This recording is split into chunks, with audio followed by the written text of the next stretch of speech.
Loh kula itu karena hidup dengan istri saya sama anak saya. Jadi yang ngurus anak saya sendiri. Jarang kula ngurus dalam jarang. Memang itu memang saya punya standar pakai kitab-kitab kados hikam. Saya ini merasa hidup di dunia itu sendiri. Sampeyan tak warai la Allah kana kotar. Imam yang ngarang hikam itu punya resep supaya kamu seneng terus. Liyakil lama tafrahu bihi, mesti yakil lama tahzanu bihi. Usahakan sedikit sekali apa yang bikin kamu seneng, maka akan sedikit sekali yang bikin kamu susah. Jadi misalnya kulo nih, jadi kiai misalnya cari wong, kulo kiai wong alim, jelas nak ngalim, nak kiai rapati ya, nak ngalimnya jelas. Tapi nak kiai rapati, nah kan kiai tapi orang ngalim. Nah kulo nak darah wong alim malah meliyo jelas. Nak kiai rapati ya, kulo rapati nurut, tapi aturan masyarakat rapati nopo. Nah sampean kiai tapi orang nopo ngalim. Ya beda. Enggak, ini memang bedanya jauh. Ya mungkin lebih kiai sampean cara derdek-derdek dongo meyakinkan sampean. Tapi cara artine dongo piye paham kulo. Lha boten iki nyata, sampe rasa tersinggung napa barang-barang napa nyata. Nah, kalau sering ditakoki kiai-kiai masalah resepnya apa jenis? Kok jenengan ra tau susah dal kita ra tau wiridan atau mau sisip. Resepnya ilmu itu gini kata hikam. Ulama yang kayak hikam tuh pernah ngarang kitab tuh saking syukurnya entah saking angkuhnya terserah ngomentari. Kamu harus yakin bahwa di sisa hidup Anda itu tidak akan maksiat lagi. Sehingga kalau kamu ditakdir maksiat, anggap saja akhiru maksiatin kudirat alika. Anggap itu yang terakhir.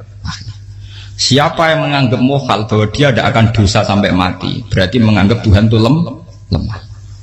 Karena cara berpikir kita kan bayangkan hidup itu 40 tahun lagi. Misalnya saya sekarang buat 40, bayang urip kadang 4 tahun meneh. Sampean misalnya umur selawe, bayang selawe tahun meneh.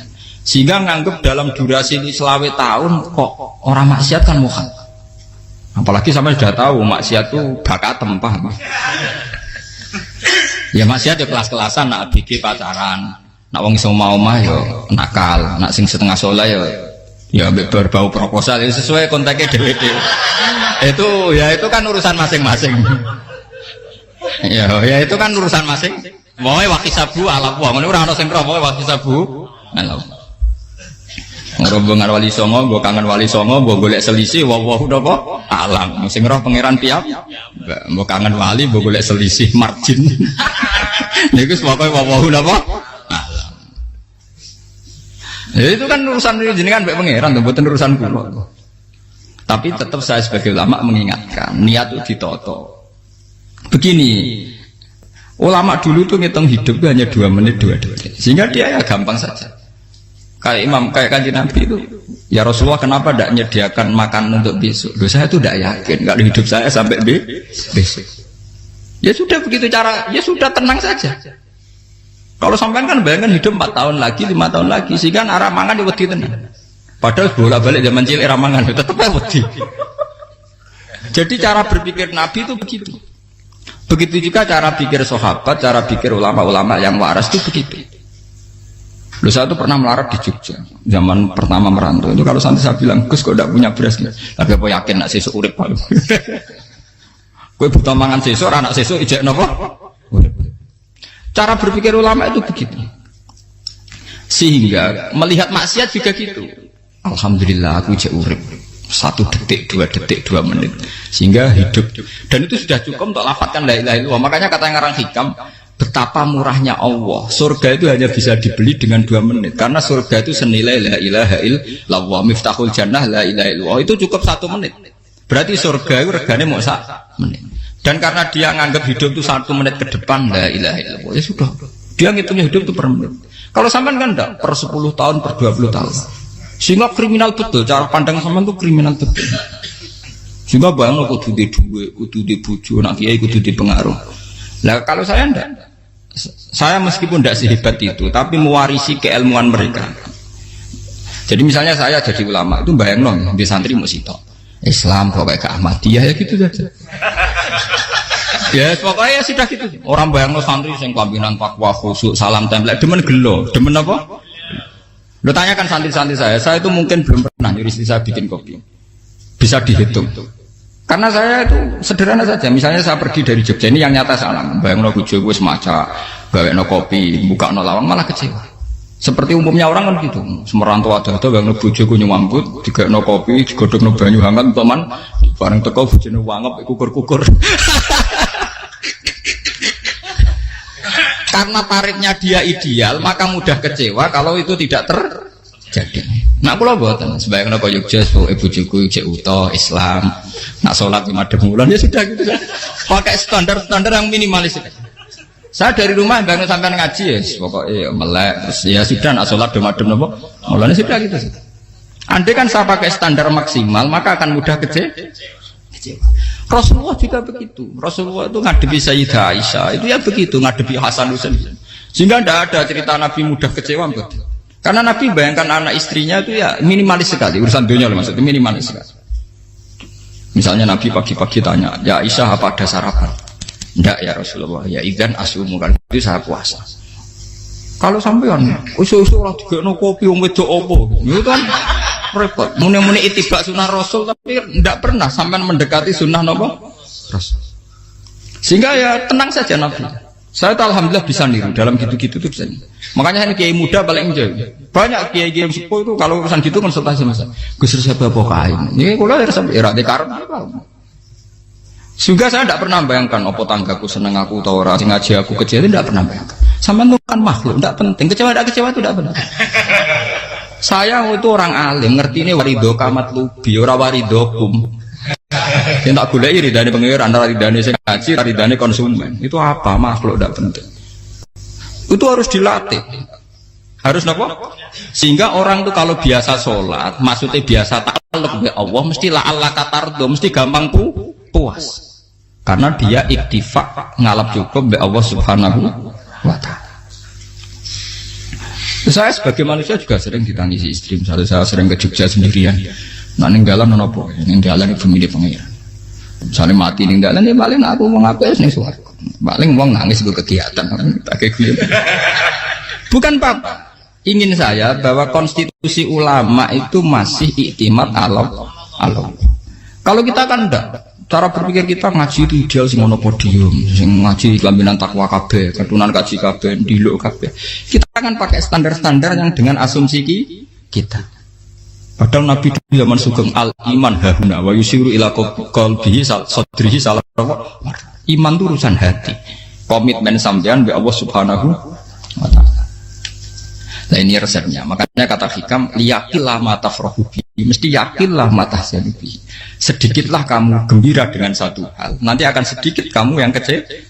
Artinya misalnya kados kula sebagai ulama seneng kula niku kok ijek iman. Ya nggak kayak wong awam. Ya sudah gitu. Jadi misalnya suatu saat kula jatuh. Yang ngaji saya gak seneng dadi kupeding. Wong sing seneng kula bubar kabeh. Kula ora susah, miskola darah bener. Gus saiki jenengan ora sing seneng. Ya tenang saja. Sing ora seneng ya makhluk ora jelas. Dan status mereka tetap layaduru walayang. Ini harus dilatih. Sehingga Nabi itu ya meskipun beliau itu perang, sahabatnya meninggal ya tenang saja.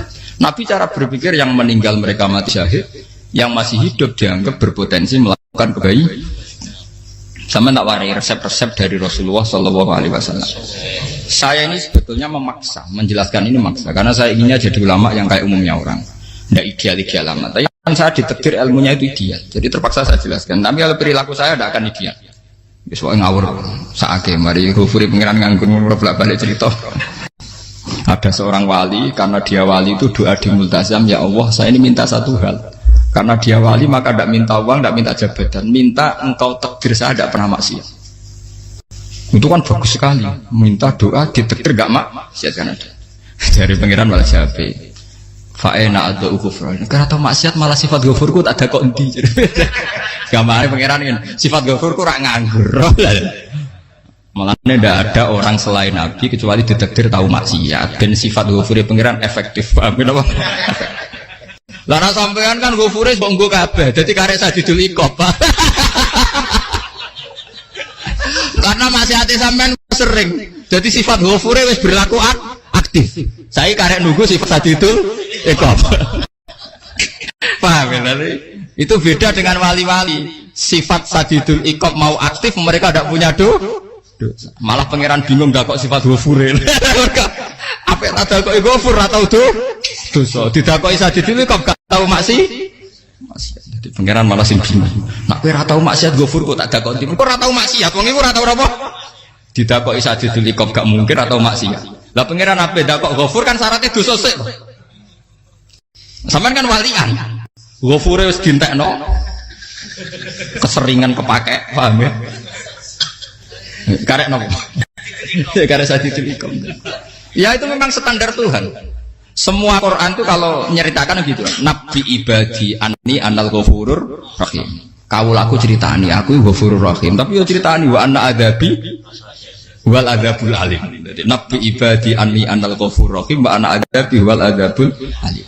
Kalau Nabi Ibrahim, Nabi Muhammad inna rabbaka lasariul iqab. Pangeran cepat nyiksane, tapi wa innahu laghafurur. Jadi dua sifat ini pasti aktif. Dan tentu ulama itu senang sifat ghafur itu ya meskipun aktif, tapi mereka tidak pernah ngambil fasilitas sifat nopo. Kalau baleni malih. Sehingga kayak Sayyidina Umar radhiyallahu anhu ketika beliau pertama jadi khalifah, ini cerita di kitab Hayati Sahabat. Pertama dia jadi khalifah, orang mengira dia akan ngomong hal-hal yang besar, visi besar tentang negara, visi besar tentang izzatil Islam wal muslim. Tapi ketika Umar pertama pidato begini, ayuhal muslimun ayuhan nas, ana, dari kata Sayyidina Umar, ana hulamun min bani Makhzum, akulu min kholati, saya ini pemuda dari Bani Makhzum. Kecil saya bisa makan karena bulik-bulik saya punya kebun kurma yang kalau saya memanen diopahi beberapa biji dan itu menjadi kuti wahayati, menjadi saya bisa hidup. Terus wassalamualaikum warahmatullahi wabarakatuh. Orang itu penasaran semua. Orang jadi khalifah pertama dibenem jadi amirul mukminin, pidatonya ngenang masa kecilnya ra kelar mangan, kelare mangan mergo buruh bulike, paham ya? Ngondoh kurma terus dikai tamarotin, beberapa kurma sing dadekno iso, dan itu saya pakai sampai ketemu Allah Subhanahu wa taala saya pakai. Misalnya sekarang saya mulya, misalnya kalau dibilang mulya ya ana sing nyucup, ana sing husnudzon, ana sing hormat, macam-macam sawangane. Itu bodoh sekali kalau saya menikmati itu, bodoh sekali. Paling banter nikmati dicucup dihormati itu apa? Tapi kalau nikmatnya bisa makan saat itu tuh nyawa. SBY jadi presiden prestasi, Gus Dur jadi presiden prestasi, tapi umpama presiden tetap mangan. Prestasi tertinggi adalah bisa makan selisat dirumki gojogonyo. Makanya Umar mengingatkan, sebetulnya nikmat tertinggi saya itu tidak saat saya jadi khalifah, saat itu kok aku iso mangan, cara gak aku mati. Paham ya? Jadi itu luar biasa. Kita ini kan menjadi angkuh karena ngitung nikmat itu yang besar-besar, punya prestasi, punya. Kalau saya enggak ngitung nikmat itu kelar mangan gak mati, kan gampang. Sehingga saya tidak mudah kecewa karena tarifnya minimalis, gak gampang apa? Jadi misalnya kalau kapan-kapan kok berhubung, Gus ini ke Tuhan rasanya jangan ngeten-ngeten. Oh makhluk itu ya gak apa-apa. Kalau disetatuskan kiai kan seakan-akan ngomongnya sakral, seakan-akan mandi.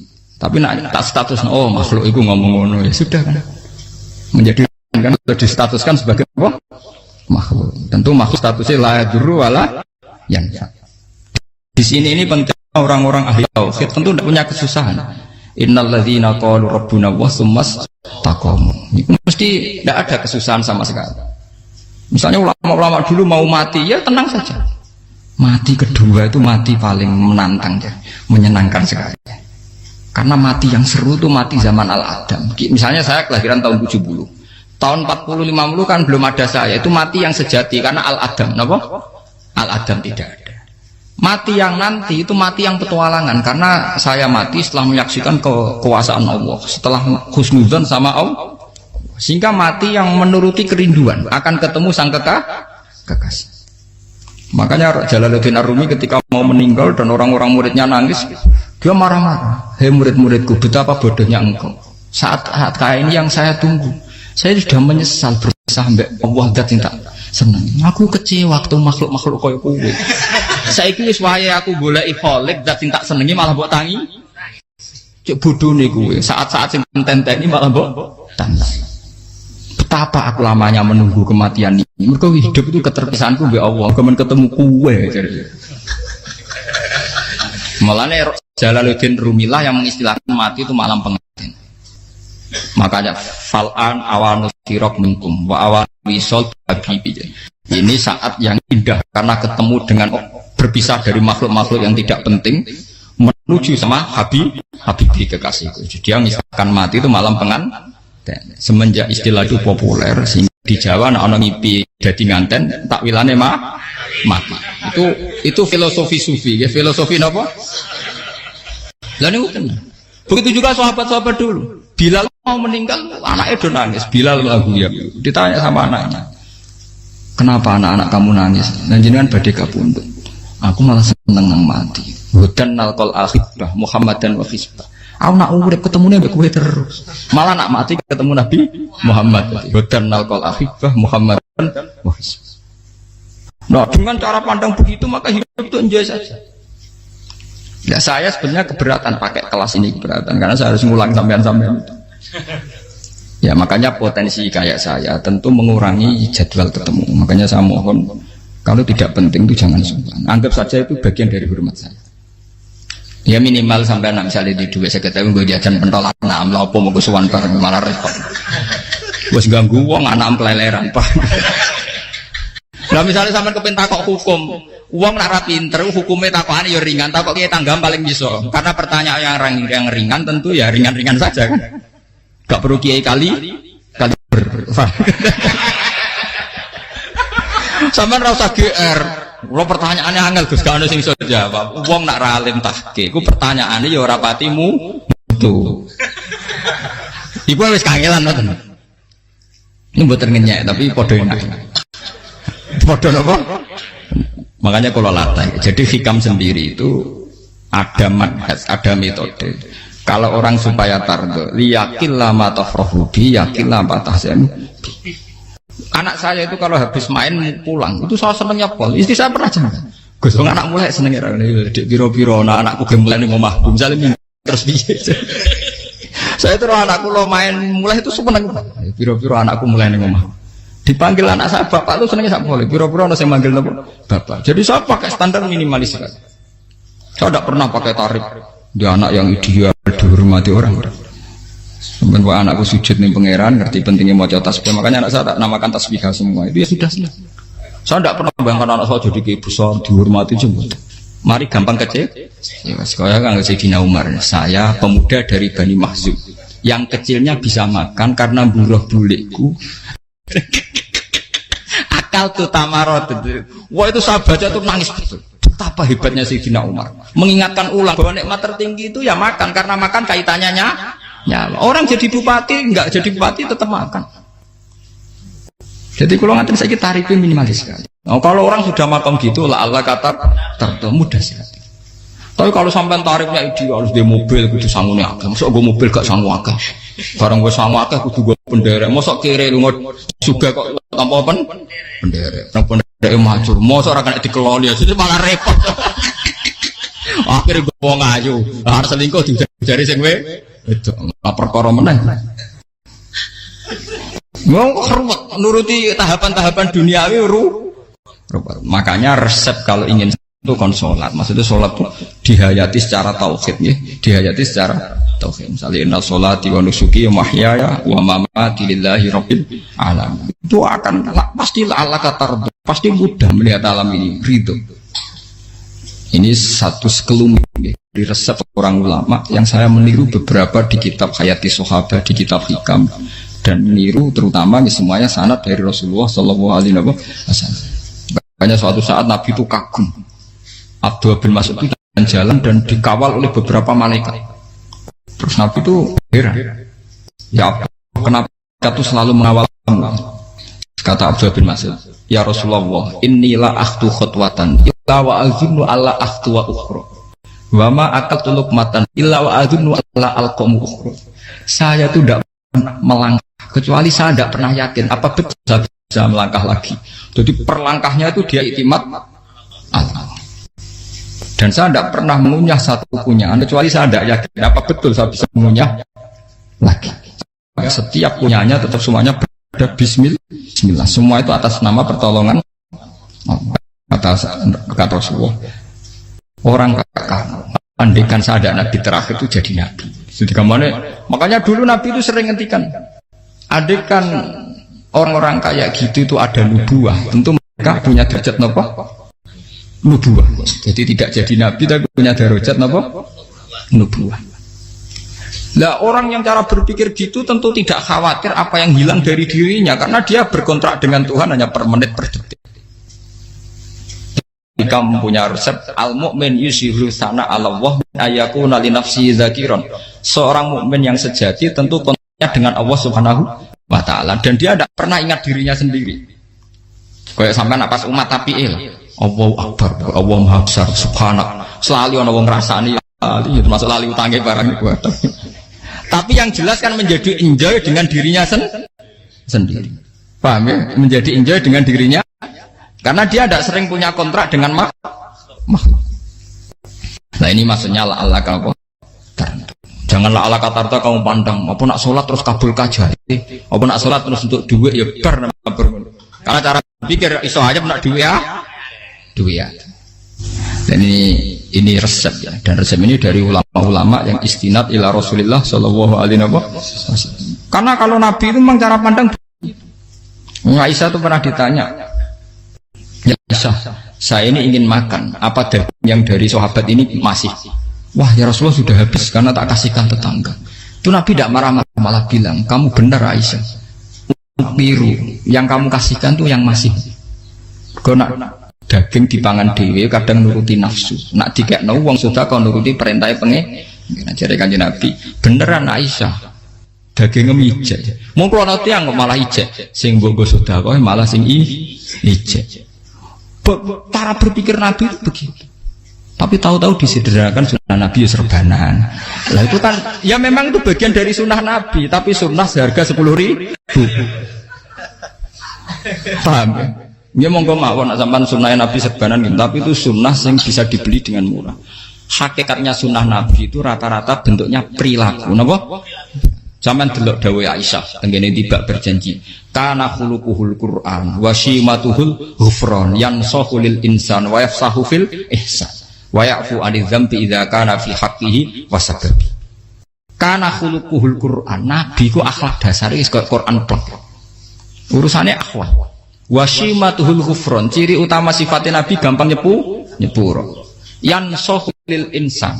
Dan nabi punya niat baik pada seluruh manusia. Wa yafsahu fil ihsan, sering melakukan ihsan. Lah nek sunah Nabi ngoten kan luwih sering kula Quran ya wis hafal mulang. Wasimatu kufron kula gampang nyebut sampean ngaji angop ora tau tamu. Yang sahulil insan kula bedina nang tiyang mulang. Wa yafsahu fil ihsan tak ge gampang. Kula mulang ora tau. Itu sakmene kudu podium kudu wong dilo ya ora. Pokoke akhir kiamat dia ya madhep mulon ya sudah. Loh itu kan dawuh Aisyah ketika ditanya kaifa kana khuluqu Rasulillah. Dan itu semua dijawab oleh ahwal, oleh sebuah perilaku. Tidak ada Aisyah jawab nganggo atribut. Oh Nabi itu serbanan. Tidak ada itu. Memang itu sunnah ya, satu itu sunnah kan jangan salah paham ya.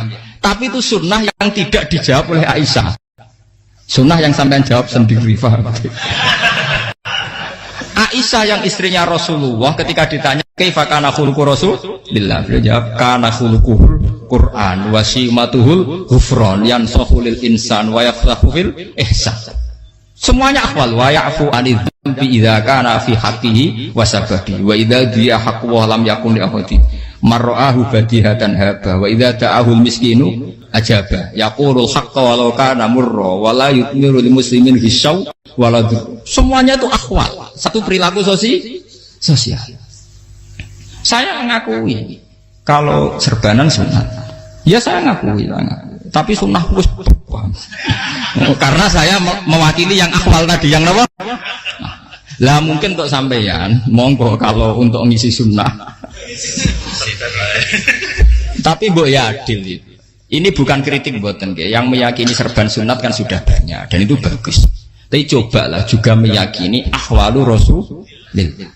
Makanya mansana sunnatan itu rata-rata ulama maknani siapa yang ikut sunnahnya Nabi. Rata-rata ulama nafsir ahwalu Rasulillah wa af'alu. Perilaku sosial Rasulullah. Makanya terusannya wa idza ja'ahul miskinu ajabah. Kalau dipanggil orang miskin ya datang. Ya maksudnya ada harus orang miskin manggil pas resepsi kawin boten. Misalnya ana wong melarat kuwi di sepeda motor, wong melarat iki yo ngeturani puskesmas ya mbok terno. Wong melarat lara yo nukono misale apa minyak kayu putih mbok tekani.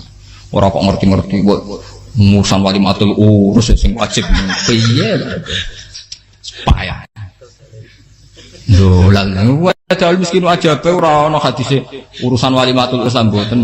Kalau orang miskin manggil ya dalam riwayat hadis ya Nabi sering dipanggil orang miskin ya Rasulullah mbok datang ke rumahku ada apa terus ya Nabi saya tuh ingin rumahku sing elek jenengan nanti salat teng mriku ya Nabi datang ya salat saja ya ora jaman fi ayyi makanin aradta an usolliya fi kamu di tempat mana kamu seneng salat teng mriki ya Rasulullah ya Nabi salat sing ngundang ya waras pisan kenangan mek Nabi kok mae dienggo salat Nabi ambean tahu tanggung kiai kon salat kon promosekno anakmu iku paham ya itu nggak nunggu kersane ketampi PNS waduh. Padahal kiai ini dia anak era PNS. Kalau dulu kan sahabat ngundang Nabi itu ya gitu ya Rasulullah saya itu ingin sekali engkau sholat di rumahku fatakhidahu musollan kemudian tempat yang pernah engkau sholati mau tak pakai musola pribadi. Makanya masjid kiblat itu rumahnya sahabat karena dulu Nabi pernah sholat di satu tempat adalah ono perintah tahlilul kiblat itu di rumahnya sahabat. Itu sahabat dulu itu kalau ngaturi Nabi itu kenanya ingin Nabi pernah sholat di situ. Nah, ilmu ngeten ini mentek. Ya untungnya nonton kulo, jadi ono sing eling-eling ya Bang. Nah, teman kudu syukur ya, artinya syukur ya. Orang kayak saya itu tidak usah sampean dikte-dikte ngikuti hukum adat. Kalau ngoten sampean gelo mergo kula ora iso teko, kula ya gelo perkarane ulama kok mbok atur. Makanya saya sering guyon cerita saya itu kalau di pasar Pandangan dulu tuh anyaran boyong sering di pasar ditanya sama Gus wong alim kok di pasar piye aneh tuh ya aneh piye bodohnya wong alim. Kadang masyarakat tuh tidak sadar keanehan dirinya sendiri. Mereka enak saja rasa kalau orang alim ke pasar itu aneh, mereka tidak sadar orang bodohnya wong alim ya aneh, enak saja mereka mikir sepi. Faham ini supaya sampean la Allah kan apa tar. Makanya untuk Rasulullah Nabi itu sering ngendikan nek ana tamu hormati. Tapi etika mertamu di Rasulullah itu walakin idza du'aitum. Mertamu Nabi itu nunggu ditimbali. Walakin idza du'itum du'iya mabni majhul. Ketika kamu ditimbali fatwa. Jadi ya ayyuhalladzina amanu la tadkhulu buyutan nabiyyi illa ayyudzana lakum.